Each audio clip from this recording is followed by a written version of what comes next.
Bueno, lo que se tocará es bastante universal, y si es universal es adaptable. Una vez desarrollado en el video, se darán cuenta del por qué. El tema de hoy nace a partir de un concepto que poco a poco nosotros mismos hemos llegado a escuchar con frecuencia y franca sorpresa: lo instagramiable. Lo primero es obvio, definir en qué consiste. Naturalmente, como dice el nombre, corresponde a la red social de Instagram, pero ¿cuáles son las condiciones para que algo sea instagramiable? Que sea una foto, un lugar, un menú, todo un establecimiento y experiencia creado por los estándares de la aplicación, que todos tenemos muy vistos ya, cambiantes cada semana, cosa que hace muy difícil ponerse al día con los estándares y tendencias. Una vez hecha la definición, creo que ya podemos hablar del porqué de estos lugares y del peligro de estos mismos. Bueno, el porqué de la existencia de estos lugares no es un comportamiento nuevo, tanto que se le puede hacer un rastreo histórico. Con sus diferencias, claro está, ya que las relaciones actuales tienen como gran actor a las redes. Mucho se ha visto de arquitectura extranjera, europea mayormente, en diversas sociedades alrededor del globo, construidas por las élites, claro, trayendo lo que es lo último en vanguardia en Europa hacia su tierra. Esto no solo pasa con la arquitectura, se puede ver también en las costumbres de estos mismos grupos de personas. Mi ejemplo favorito son los cachacos de la época de los 30, que copiaban las costumbres de los británicos, cambiando sus ruanas por trajes, el chocolate por té. Mencionar también el debate que puede abrir esto, porque ahora estos cachacos los conocemos como los habitantes y sus costumbres originales de la antigua Santa Fe de Bogotá, pero el proceso de multiculturalización que ha vivido la capital a través de los años se le podría hacer un video por sí solo. Volviendo al tema del rastreo que les presento, es el punto a aclarar que no es un nuevo comportamiento en sociedad, sino su versión contemporánea. Volviendo al tema, el rastreo que les presento es el punto a aclarar que esto no es un nuevo comportamiento en sociedad, sino su versión contemporánea. Es la necesidad del sujeto por la aprobación de las interacciones virtuales que le van a generar seguir estas corrientes, mencionando cuán tóxico puede ser esto para el desarrollo de la autenticidad del sujeto, al estar constantemente bombardeado por nuevas tendencias que solo engordan el capital, que si coquette, que si el money, etc. Bueno, una vez estamos todos en sintonía al porqué de este comportamiento en el tejido social, se vuelve un poco más fácil entender por qué la creación de estos espacios nacidos de la virtualidad hacia la realidad, algo que ya menciona Zizek. Al desarrollar no una realidad virtual, sino la realidad de lo virtual. Es este el nombre que se le da al fenómeno de que al nacimiento del Internet se buscaba una experiencia lo más allegada a la realidad. Y bueno, ahora vemos cómo esto es todo lo contrario actualmente. Today everybody's talking about virtual reality, but I think frankly that virtual reality is a rather miserable idea. It simply means let us reproduce in an artificial digital medium our experience of reality. I think that a much more interesting notion, crucial to understand what goes on today, is the opposite. Not virtual reality, but the reality of the virtual. That is to say, reality, by this I mean efficacy, effectiveness, real effects produced, generated by something which does not yet fully exist, which is not yet fully actual. In what sense can we talk about this? Oh, in many, maybe even too many senses. At least in three senses. If we take as the starting point the well-known Lacanian triad of imaginary, symbolic, and real. Pero porque esto es peligroso, además de mencionar claro la dificultad que genera para el descubrimiento propio y la conexión con las construcciones socioculturales que llamamos autóctonas.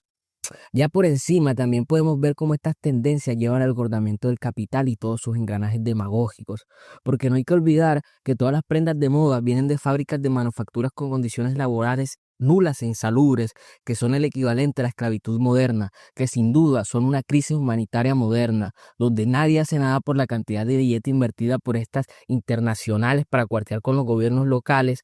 Aparte de significar un problema de salud para la gente que trabaja en estas fábricas, también es un problema ecológico al actuar estas multinacionales con total impunidad ni restricciones. Producción de ropa que provoca una huella ambiental gigante en su creación, y no solo en eso, la mayoría de esta ropa de mala calidad terminará en vertederos por toneladas.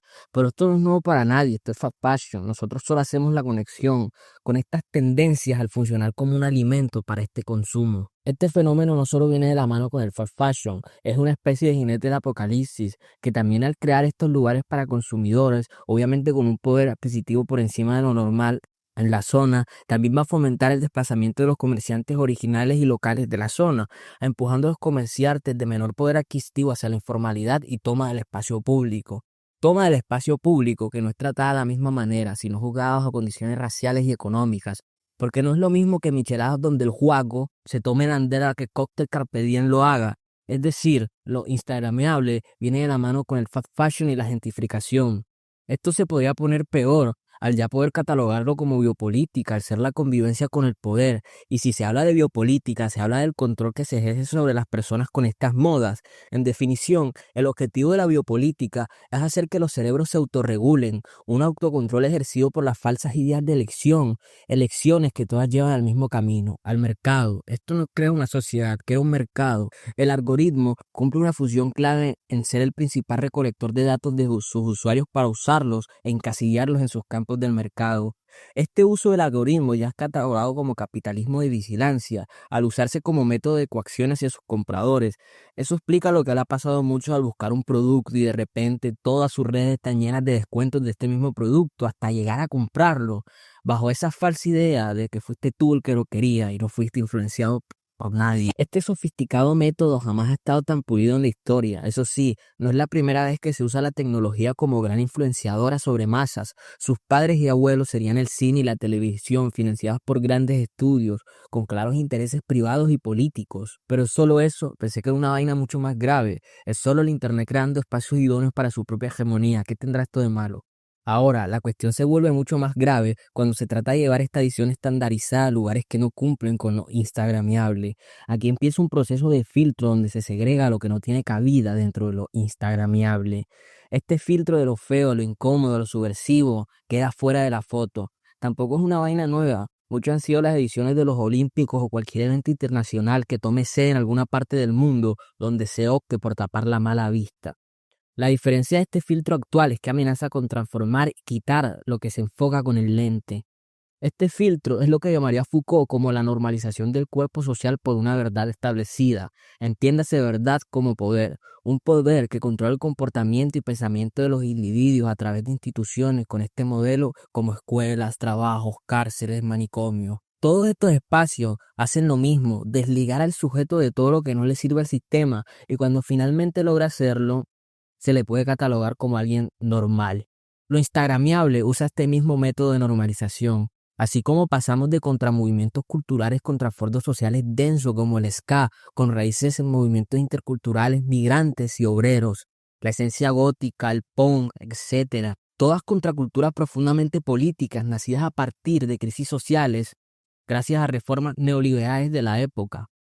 Ahora ya no tenemos estas contraculturas, tenemos modas que pasaron por ese filtro que tanto hablo. Tampoco hay que olvidar que estas tendencias y modas responden a la mencionada hegemonía, que no está exenta de políticas conservadoras y obviamente racistas. Esto nos está dejando con personas sin alma, con nulo pensamiento crítico, personas cada vez más parecidas entre sí, lo mismo con los lugares, vocabularios, etc. Lo más parecido a una mercantilización de las personas. Nuestro ejemplo de esto puede ser como el Carnaval de Barranquilla ha pasado por este filtro, desapareciendo y dejando fuera del foco a través de los años marchas con un fuerte mensaje hacia la negación del poder y al abrazo de la comunidad. Filtro también impulsado por los gobernantes al promocionar el Carnaval de Barranquilla como una gran recocha, que sí lo es, pero no olvidar su nacimiento como un símbolo de unidad, identidad y expresión popular en un contexto de decisión política y social. Dejando de lado las ideas del viejo continente y del perturbado de Foucault, esta gente nos quiere cambiar el carnaval bajo su privilegiada mirada. Tampoco hay que olvidar cómo el lenguaje tiene un papel protagonista en esto. Foucault menciona su concepto de la normalización, cómo este es usado como método de control, al crear un lenguaje que define algo por supuesto.